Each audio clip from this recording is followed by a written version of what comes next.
चलिए अब देख लेते हैं कुछ दूसरे राज्यों की खबरें। तस्वीरें यूपी के गोंडा की हैं, जहां बदमाशों और पुलिस में मुठभेड़ हुई। बदमाश और दरोगा को इलाज के लिए अस्पताल में भर्ती करा दिया गया है। मुठभेड़ के बाद पुलिस ने बदमाश थानेदार पांडे को गिरफ्तार कर लिया है। मिली जानकारी के मुताबिक कोतवाली पुलिस अपराधियों पर नकेल कसने के लिए क्षेत्र में गश्त कर रही थी। मनकापुर कोतवाली क्षेत्र के जिगना चौकी इलाके में 3 बदमाश अपराध के इरादे से कहीं जा रहे थे। पुलिस ने जब उन्हें रुकने का इशारा किया तो उन्होंने फायरिंग शुरू कर दी। बचाव में पुलिस ने भी फायरिंग की। बदमाश राम सजीवन उर्फ थानेदार पांडे के पैर में गोली लगी। वहीं कोतवाली क्षेत्र के जिगना चौकी इंचार्ज राकेश ओझा को भी चोट आई है।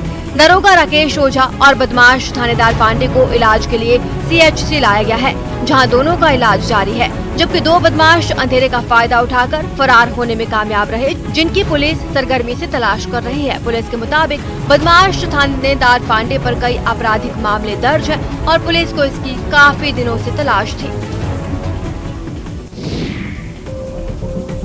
रात के अंधेरे में सड़क पर उमड़ी लोगों की भीड़, शोर शराबा, धक्का मुक्की और लोगों को समझाने बुझाने में जुटे पुलिस वाले।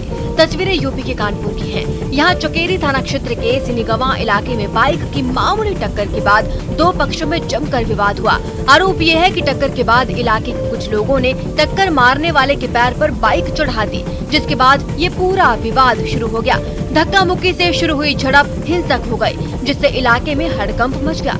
मिली जानकारी के मुताबिक विवाद इलाके के नन्नकू और इमरान के बीच हुआ, जो देखते ही देखते बढ़ता चला गया और दोनों तरफ से आए लोगों में जमकर मारपीट शुरू हो गई।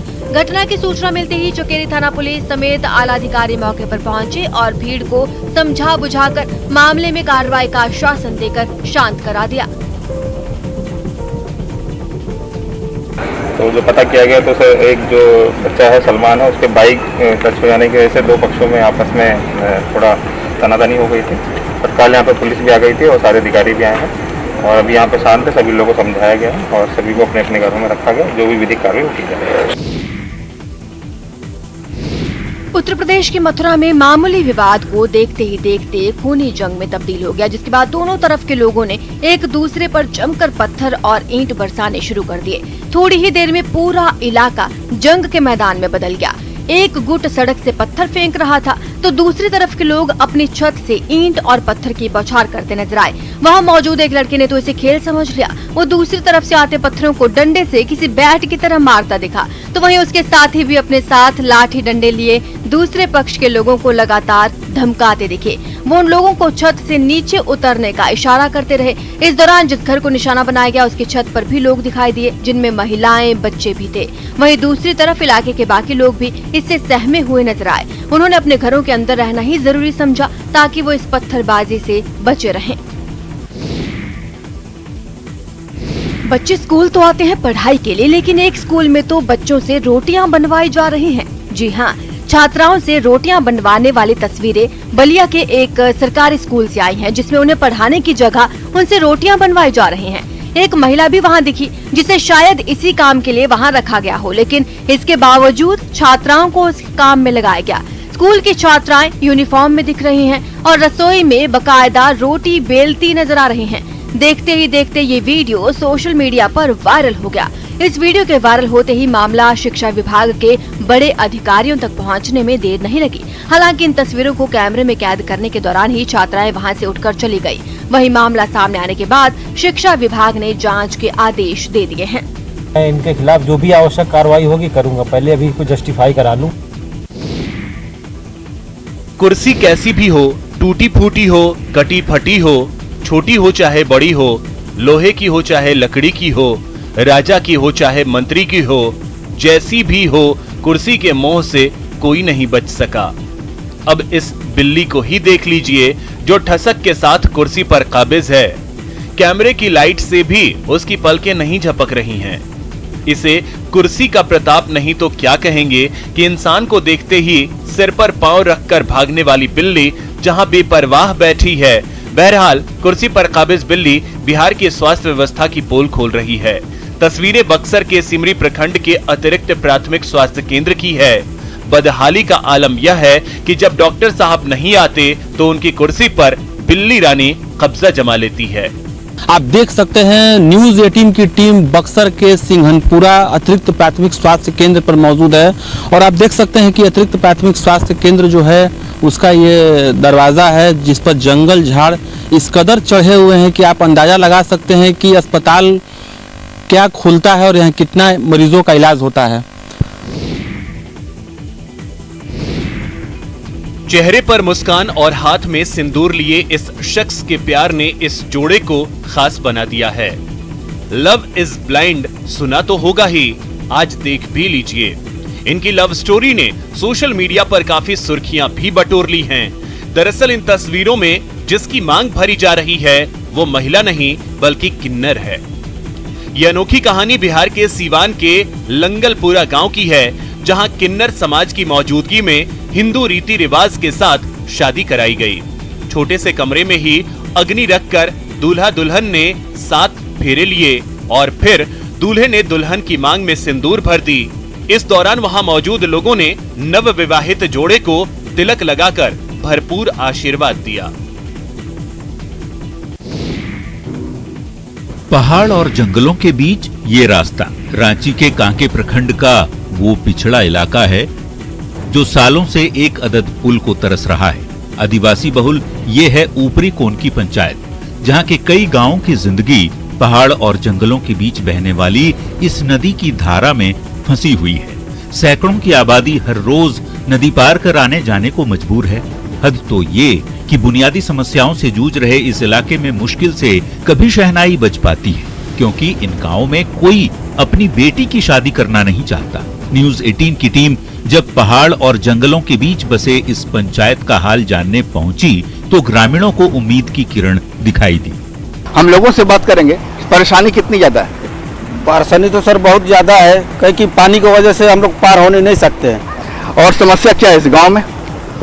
समस्या तो बहुत है, बस नदी भर जाने से कोई आने जाने के लिए बड़ा दिक्कत होता है और शादी के लिए कोई लड़की देने नहीं खोजता है पुल रास्ता के चलते। छत्तीसगढ़ की कांकेर का इतिहास काफी समृद्ध रहा है, लेकिन फिलहाल इसकी सुध लेने वाला कोई नहीं। यकीन नहीं तो साल 1932 में बनी कचहरी के भव्य द्वार को देखिए।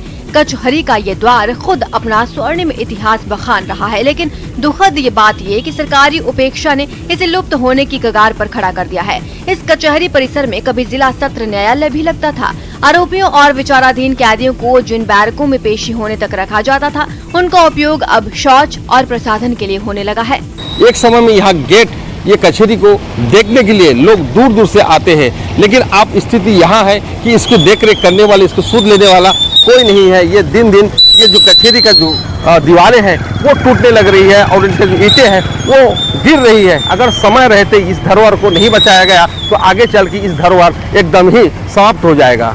1932 में बनी ये कचहरी अब खंडहर हो चुकी है। भवन के सामने के हिस्से की ईंट खिसक रही है। कई जगह दीवारें और छतें कमजोर हो चुकी हैं। दीवारों के दरारों में पौधे भी उगाए हैं। पेड़ पौधों की जड़ें भवन की दीवारों को कमजोर कर रही हैं। भवन की दीवारों में आई दरारें खुद अपने स्वर्णिम इतिहास पर सिसक रही हैं। अच्छे उद्देश्य के लिए किए गए प्रयास कभी विफल नहीं होते।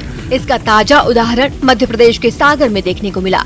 मामला जिले के बीना का है। तूफान के चलते 1 अगस्त की रात को करीब 50 साल पुराना बरगद का पेड़ जड़ से उखड़कर सूखने लगा था, लेकिन यहाँ के जागरूक लोगों ने इस पेड़ को कटरा मंदिर शमशान घाट में दोबारा रोपकर उसमें जान डाल दी। करीब 25 दिन में ही बरगद के पेड़ में नई कोपलें आनी शुरू हो गई। मिली जानकारी के मुताबिक बीते दिनों मोतीचूर नदी बचाओ संरक्षण समिति के सभी सदस्य शमशान घाट में पौधों की देखरेख करने गए थे। तभी उन्हें पता चला कि कटरा मंदिर के पास देहरी रोड के बाजू में लगा करीब 50 साल पुराना बरगद का पेड़ तूफान में उखड़ गया है। समिति के सदस्यों ने मौके पर जाकर सूखते बरगद को देखा और उसे फिर से हरा भरा करने की योजना बनाई। इसके लिए जेसीबी मशीन की मदद ली गई। 6 अगस्त की दोपहर को जेसीबी की मदद से पेड़ को उठाकर शमशान घाट तक ले जाया गया और वहां करीब 10 फीट गहरा गड्ढा खोदकर पेड़ को उसमें लगा दिया गया। जिस समय बरगद के सूखते पेड़ को नई जमीन में लगाने का काम चल रहा था, तब लोग इसे पागलपन कह रहे थे। लोगों को बिल्कुल उम्मीद नहीं थी कि जड़ से उखड़ चुका इतना पुराना पेड़ दोबारा जी उठेगा। गजराजों की ऐसी आवाभगत आपने शायद ही कभी देखी होगी, तो अब आपकी टीवी स्क्रीन पर है। सुबह से हाथियों को नहलाना, तेल की मालिश कर उन्हें चंदन का लेप लगाकर लाल सिंदूर से सजाना, फिर कतार में खड़ा करके उनके पसंदीदा फल, नारियल, गुड़, गन्ना, केला लगाकर रोटी खिलाई जाती है। और सबसे खास बात, 7 दिनों तक इन हाथियों से कोई काम नहीं लिया जाता, बस खाओ पियो और मौज करो। तस्वीरें एमपी के बांधवगढ़ टाइगर रिजर्व की हैं और गजराजों की जोरदार खातिरदारी का ये नजारा गज महोत्सव का है, जो पूरे साल में एक बार मनाया जाता है। और हाँ, हाथियों की सेहत की भी जांच की जाती है। पूरी तरह से प्रशिक्षित तकरीबन 14 हाथी मौजूद हैं, जिनमें से सबसे बुजुर्ग 76 वर्षीय हाथी गौतम लगभग अपने अंतिम महोत्सव में शरीक है, तो गणेश नामक युवा गजराज पहली बार महोत्सव की मौज मस्ती में शरीक हुआ। सूर्या और अनारकली जैसी युवा हाथिनी भी मस्ती की पाठशाला में लुत्फ उठाती देखी गई। गौरतलब है कि सैकड़ों किलोमीटर के दायरे में फैले बांधवगढ़ टाइगर रिजर्व के वन्य जीवों की सुरक्षा इन्हीं हाथियों की बदौलत की जाती है। स्वाद और सेहत का खजाना सेब की ये नर्सरी उत्तराखंड के नैनीताल के किसानों के लिए उम्मीद का उजाला लेकर आई है। रामगढ़ में बंजर जमीन पर तैयार की गई ये नर्सरी उन्नत सेब के पौधों से लहलहा रही है। इस पहले बागान से सेब के व्यावसायिक उत्पादन शुरू करने और किसानों को आत्मनिर्भर बनाने का लक्ष्य है।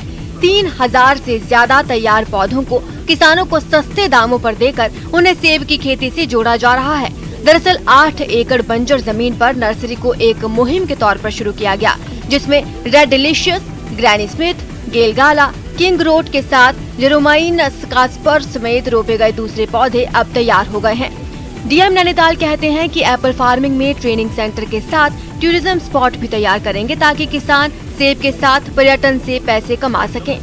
इस उद्यान की एक विशेषता ये भी है कि इसमें किसानों को हमारे ट्रेनिंग दी जाएगी जो यहाँ पे एप्पल फार्मिंग करना चाह रहे हैं। दूसरी चीज, टूरिज्म को भी प्रमोट करने के लिए पहला कंसेप्ट हम लोग यहाँ ला रहे हैं कि हम हॉर्टिकल्चर टूरिज्म को भी इस जगह पे प्रमोट करेंगे।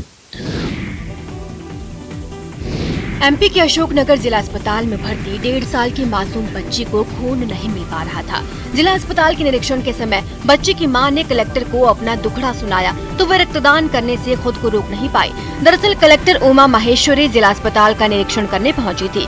यहाँ ग्राम बरवई की निवासी सविता बाई की 1.5 वर्ष की बेटी वैशाली भी भर्ती थी।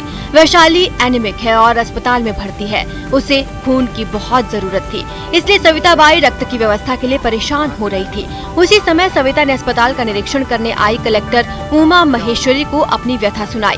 बेटी के पिता इंदौर में काम करते हैं, उन्हें कोई रक्तदाता नहीं मिल रहा, इस कारण से वो परेशान हैं।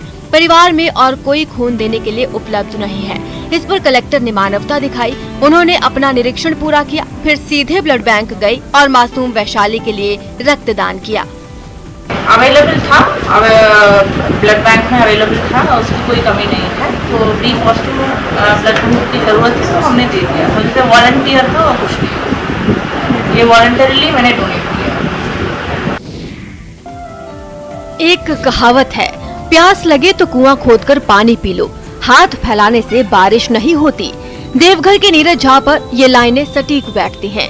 कुछ नया करने का जुनून और बुलंद इरादे ने एमबीए के इस छात्र को आज बिजनेसमैन बना दिया। नीरज ने बीआईटी मेसरा से एमबीए पास की और एचडीएफसी बैंक में नौकरी की, लेकिन संतुष्टि नहीं मिली। कुछ नया करने का जुनून और अपने ज्ञान का सही सदुपयोग करने के लिए नीरज ने नौकरी छोड़ दी। उसके बाद ताजी सब्जियों का ऑनलाइन बिजनेस शुरू किया। देखते ही देखते पूरे देवघर में नीरज के इस नए कॉन्सेप्ट का बोलबाला हो गया। आज नीरज 500 से ज्यादा परिवारों को ताजी सब्जियां ऑनलाइन डिलीवर करते हैं। नीरज झा कहते हैं, एमबीए करने के बाद एचडीएफसी में नौकरी कर ली, लेकिन तमन्ना अधूरी रह गई। ऐसे में 2020 के लॉकडाउन के समय जब सब कुछ बंद हो गया, लोग घरों में कैद हो गए, तब नीरज ने इस आपदा को अवसर में तब्दील कर दिया। लोग घरों से निकलने में परहेज करने लगे तो नीरज ने घर घर में ताजी सब्जियां पहुंचाने का काम शुरू कर दिया। मौके की नजाकत को देखते हुए लोगों ने नीरज के इस ऑनलाइन सर्विस को हाथों हाथ लिया। मध्य प्रदेश के उज्जैन का महाकाल मंदिर 17 महीने बाद भस्म आरती में जयकारों से गूंज उठा। भस्म आरती में 996 भक्त शामिल हुए। प्रशासन ने 11 सितंबर से भस्म आरती में श्रद्धालुओं को प्रवेश की अनुमति दे दी। वे परिसर में तो प्रवेश कर सकते हैं, लेकिन नंदी हॉल में नहीं जा सकते। दिल्ली, राजस्थान, बिहार, महाराष्ट्र, उत्तर प्रदेश सहित कई जगहों से महाकाल के सामने शीश झुकाने पहुंचे श्रद्धालुओं ने सुख समृद्धि के साथ कोविड से मुक्ति के लिए भगवान श्री महाकाल से प्रार्थना की। सुबह 4 बजे मंदिर के पट खुलने के साथ ही लोगों को प्रवेश दे दिया गया। सभी के अनुमति पत्र को चेक करने के लिए मंदिर समिति ने प्रवेश द्वार पर ही व्यवस्था की थी। हालांकि 1000 भक्तों के प्रवेश और बैठने पर सोशल डिस्टेंसिंग का पालन पर्याप्त रूप से नहीं हो सका। भीड़ को इकट्ठा करके छोड़ा गया, जिससे एक कतार में भक्त गणेश मंडपम और कार्तिकेय मंडपम तक पहुंचे। महाकाल मंदिर के सहायक प्रशासक मूलचंद जूनवाल ने बताया कि भस्म आरती में भक्तों का उत्साह देखने लायक था। 50% क्षमता के साथ श्रद्धालुओं को प्रवेश दिया गया। चलिए अब देख लेते हैं अंतर्राष्ट्रीय जगत की कुछ अहम खबरें। इटली से रेस्क्यू की हैरान करने वाली तस्वीरें सामने आई हैं। वहां लेम्पेडूसा के समुद्र तट से कोस्ट गार्ड की टीम ने तकरीबन 125 शरणार्थियों को सुरक्षित निकाला।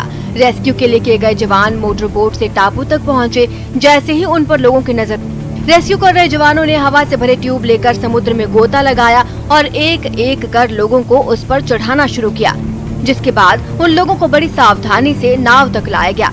इस रेस्क्यू ऑपरेशन में इतने लोगों की जान बचानी थी कि रात से सुबह हो गई। आसमान में सूरज चढ़ने के साथ साथ रेस्क्यू आसान होता गया। आखिरकार कोस्ट गार्ड की टीम वहां फंसे सभी लोगों को किनारे तक लाने में सफल साबित हुई।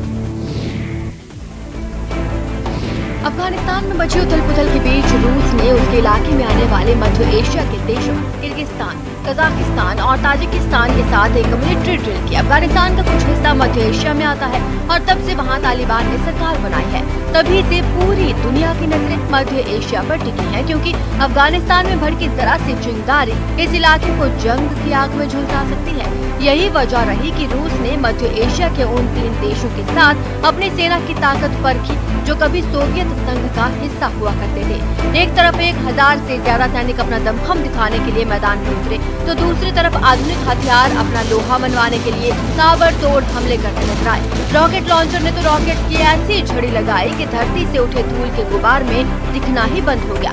वहीं भारी भरकम टैंकों की तेज रफ्तार टोली पहले तो इधर से उधर दौड़ती नजर आई और फिर इशारा मिलते ही उनसे निकले गोलों की बरसात में धरती बुरी तरह दहल उठी। सैनिकों ने निशानेबाजी का हुनर भी दिखाया। स्पेन के दक्षिणी पश्चिमी इलाके के जंगलों में लगी भीषण आग रिहायशी इलाकों के लिए खतरा बन गई है। वहां जंगलों में आग लगने का सिलसिला थमने का नाम नहीं ले रहा। यहां तक कि इस आग की वजह से 600 से ज्यादा लोगों को अपना घर छोड़ने के लिए मजबूर होना पड़ा और इसे बुझाने में मलागा प्रांत के सैकड़ों दमकल कर्मी दिन रात जुटे दिखाई दिए। इस काम में कई हेलीकॉप्टर्स भी लगाए गए, क्योंकि जंगल में इन हिस्सों में दमकल की गाड़ियों का पहुंचना नामुमकिन है। ऐसे में कई हेलीकॉप्टर्स आसमान से आग पर पानी की बौछार करते नजर आए। इस दौरान लगातार चल रही तेज हवाओं ने हालात को और बिगाड़ने में कोई कसर नहीं छोड़ी। आग से उठ रहे धुएं का गुबार जंगल के आसपास के इलाकों में फैलता चला गया। यही वजह रही कि 600 से ज्यादा लोगों को अब तक वहां से हटाकर सुरक्षित जगहों पर भेज दिया गया है। उत्तर कोरिया के शासक किम जोंग उन लंबे वक्त बाद बदले हुए नजर आए। वो उत्तर कोरिया के 73वें स्थापना दिवस के मौके पर राजधानी प्योंगयांग में हुई मिलिट्री परेड में शामिल हुए, जहां वो क्रीम सूट में पहुंचे। इस कार्यक्रम की जो तस्वीरें सामने आई उनमें किम उन पहले से काफी दुबले दिखे। बताया जा रहा है कि उनका वजन 20 किलो तक कम हो चुका है। जब वो कार्यक्रम में पहुंचे तो कुछ बच्चों ने फूलों के गुलदस्ते देकर उनका स्वागत किया। वो बच्चे किम उनके हाथ पकड़कर उन्हें अंदर तक लेकर भी गए। चेहरे पर मुस्कुराहट के साथ उत्तर कोरिया के शासक ने हाथ हिलाकर सबका अभिवादन किया और फिर शुरू हुई परेड में शामिल हुए सैनिक मार्च करते हुए किम जोंग उन के सामने तक पहुंचे और उन्हें सलामी दी। इस मिलिट्री परेड का हिस्सा डॉग स्क्वाड भी रहा। इस समारोह की भव्यता में कोई कमी देखने को नहीं मिली, लेकिन जिसने सबका ध्यान खींचा वो थे खुद किम जोंग उन। उनका घटा वजन और बदला मिजाज, क्योंकि इस बार उन्होंने मिलिट्री परेड में मिसाइलों और परमाणु हथियारों की नुमाइश नहीं की। बीते 8 महीने में उत्तर कोरिया ने अमेरिका, जापान और दक्षिण कोरिया पर हमले की कोई धमकी भी नहीं दी।